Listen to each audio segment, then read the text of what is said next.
सबको जय मसीह की। प्रियो, आप सबका स्वागत करती हूँ Priyo the Lord is my shepherd channel पर।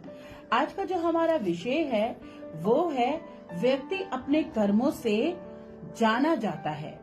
बाइबल इस विषय में कहती है प्रियो, मत्ती 12 उसकी 33वीं आयत, तुम लोग जानते हो कि अच्छा फल लेने के लिए तुम्हें अच्छा पेड़ ही लगाना चाहिए और बुरे पेड़ से बुरा ही फल मिलता है, क्योंकि पेड़ अपने फल से ही जाना जाता है। प्रियो, ये मैं और आप बखूबी जानते हैं कि अगर हम आम का पेड़ उगाएंगे तो हमें आम ही प्राप्त होंगे, हम उसमें सेब तो नहीं ढूंढ सकते। तो इसी प्रकार से मनुष्य का जीवन भी है कि हम जैसा करेंगे वैसा ही अपने जीवन में परमेश्वर की आशीषों को प्राप्त करेंगे। अगर हम अपना जीवन पाप में बिताएंगे तो हम उस धधकती हुई आग के बारे में ध्यान रखें कि कलाम कहता है कि अंत के दिन में जब आपका और मेरा न्याय होगा तो हमें दोषी ठहराया जाएगा। प्रियो, हमें अपना जीवन किस हिसाब से जीना है?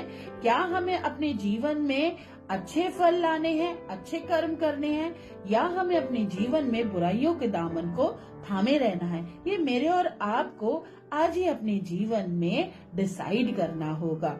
अच्छे कर्म माने निस्वार्थ भाव से किसी के लिए किया गया कार्य, दूसरों की मदद करना, दान देना, और सबसे बड़ा अच्छा कार्य ये है कि परमेश्वर को अपने जीवन में अपना उद्धारकर्ता ग्रहण कर लेना और पापों से तौबा कर लेना, क्योंकि कर्मों से पापों को कोई कम नहीं कर सकता। कि अगर आप सोचे कि आप अच्छे कर्म करते रहेंगे और जो गलत काम या गलत पाप आपने किए हैं उसकी क्षमा मिल जाएगी, नहीं प्रियो, ये गलत है। बिल्कुल ऐसा कुछ नहीं होने वाला है। पाप की क्षमा सिर्फ और सिर्फ पश्चाताप है। अगर आप पश्चाताप करते हैं, तौबा करते हैं, परमेश्वर के सामने अपने घुटनों पे आ जाते हैं, तभी आप अपने पापों से निजात पा सकते हैं। यीशु मसीह के लहू से ही ये हो सकता है। अदरवाइज आप ऐसा सोचें कि मैं अच्छे कर्म कर लूं, चलो मैं दान दे देता हूं या मैं किसी की सहायता कर देता हूं, दैट इज गुड, वो बहुत अच्छा है, वो सब कुछ करना बहुत बेटर है, वो आपके कर्म है, लेकिन वो आपकी गलतियों को, आपके पापों की क्षमा नहीं कर सकते। सिर्फ ध्यान रखिए, पश्चाताप करना ही एक, पापों से तौबा करना ही एक रास्ता है। जो अपने शरीर के लिए बोएगा वो शरीर के लिए ही वैसा काटेगा। हम पाप में पड़ जाते हैं, हम अपनी आंखों को, अपनी सेंसेस को, हमारी 5 सेंसेस होती है, आंखों से हम क्या देख रहे हैं इस पे हमें ध्यान देना है। क्या हम वो चीजें देख रहे हैं जो हमें नहीं देखनी चाहिए? क्या हम अपने मुंह से अपनी जीभ को दूसरों की बुराई के लिए इस्तेमाल कर रहे हैं? नहीं प्रियो, हमें ऐसा नहीं करना है। क्या हम अपने कानों से दूसरों की बुराई को सुनने के लिए बैठे हुए हैं और बहुत चाह के वो काम कर रहे हैं? या अपने आंखों से, हाथों, अपने स्किन से क्या हम कोई ऐसी गलत काम कर रहे हैं?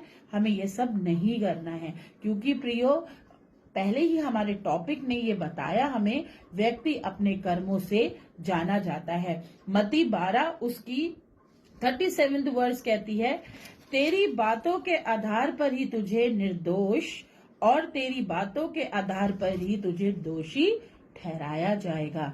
मैं और आप प्रभु को मानने वाले लोग हैं। हम उस अंत के दिन का इंतजार कर रहे हैं कि कब परमेश्वर सिंहासन पे, बादलों पे आएगा और मेरा और आपका न्याय करेगा। तो उस दिन कलाम कह रहा है, तेरी बातों के आधार पर ही तू निर्दोष और तेरी बातों के आधार पे ही तू दोषी ठहराएगा।